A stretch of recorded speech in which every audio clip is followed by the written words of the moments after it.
inyong lahat. And, pare, bro? Good evening. Good evening nga ba? Hello po? Excited na po ba kayo? Thank you po. Nagustuhan niyo ba? Salamat. Naiyak pa kayo? Anyway, yun nga, yun tayo lahat pare. Magkakasama tayo ngayon dito para sa isang rason.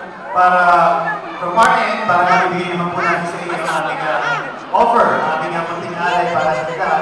And para po sa inyo na, finally, makita nyo na, mapanood nyo na.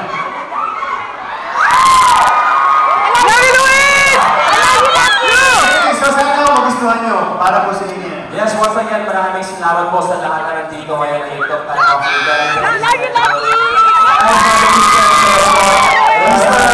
salamat. Pagkaya po na sinabi ko, which is very, very true. Kayo po lahat na nandito ay inspirasyon po namin para nito ang pelikula po. Wow, inspired ka rin ha? Nagsalita kami be-inspired. Anyway, marami tayong kasama. Hindi lang mami mo. Yes. So, siyempre mamaya lalabas siya. Kasama po namin bubuo po dahilan kung bakit ganito maganda ang pelikula to. Aming visionary director, isang napakagaling na storyteller, isang napakagaling na director. At sinabi ko na dati, and I'm very, very, I can swear on this, na bilang isang artista, it will always be an honor to get to work with her. Akala ko ako. Hindi, iba ba? And alam niyo, bihira siya. Ang last movie niya was Milan. Yes. Meaning, bihira siyang gumawa ng pelikula. But every time gagawa siya ng movie, talaga namang hindi malilimutan. So, without further ado, pare, pakilaan natin sa kanyang lahat ang aming pong mahal na director, Miss Olive Lamasan!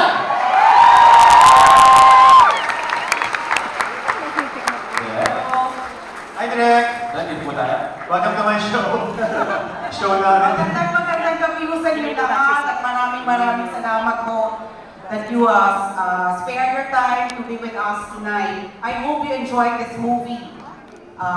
Yun po. Ngayon, huwag na natin patagalin. Enough na ba sa inyo si John Lloyd at si Louise? Ganon. May hinahanap pa ba kayo?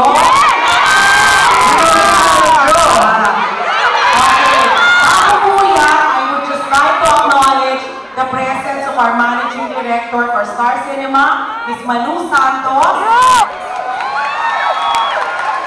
And also, I would like to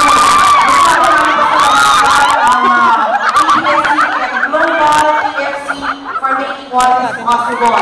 Sa TFC po, para hindi kayo umalis sa Cuba. Ngayon po, gusto niyo na ba ho makapili? Ang gusto niyo makapili?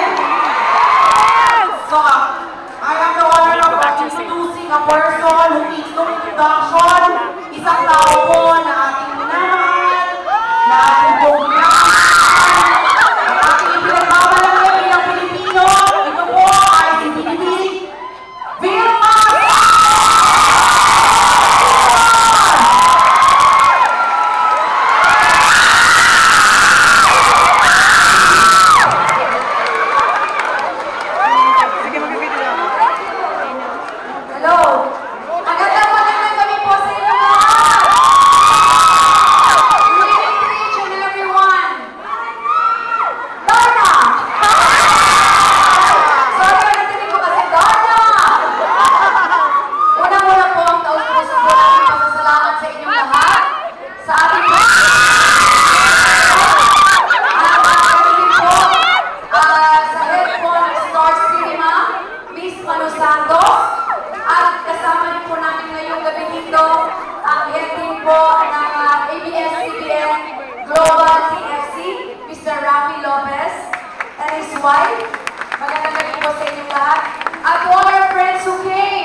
Pag may mga tinatanong po kayong ganyan, hindi po ako nakikialam.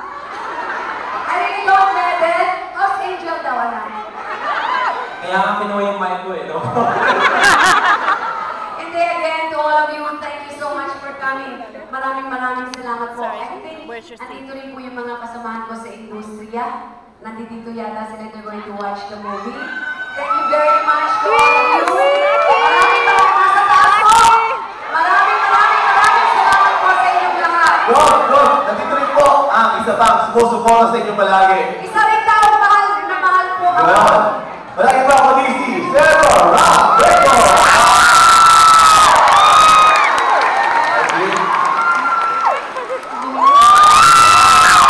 Napansin nyo, hanggang ngayon, napakaganda pa rin ang game.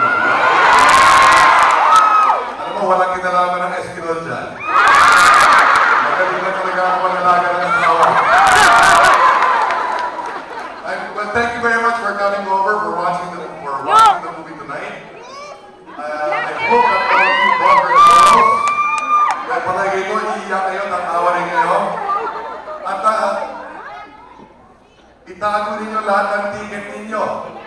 Dahil next week, lahat kayo imbitado sa isang dinner. Doon po sa Batangas.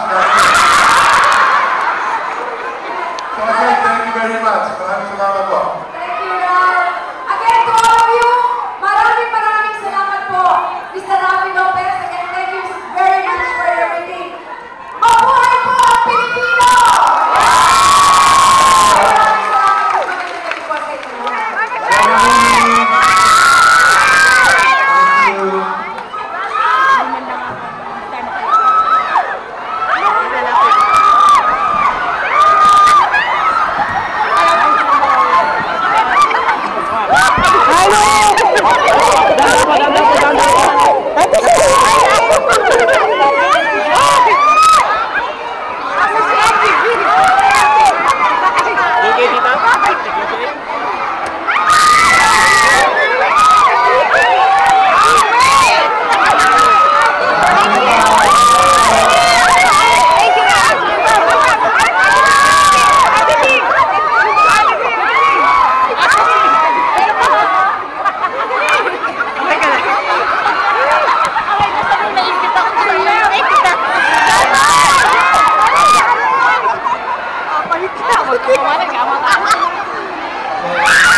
Okay.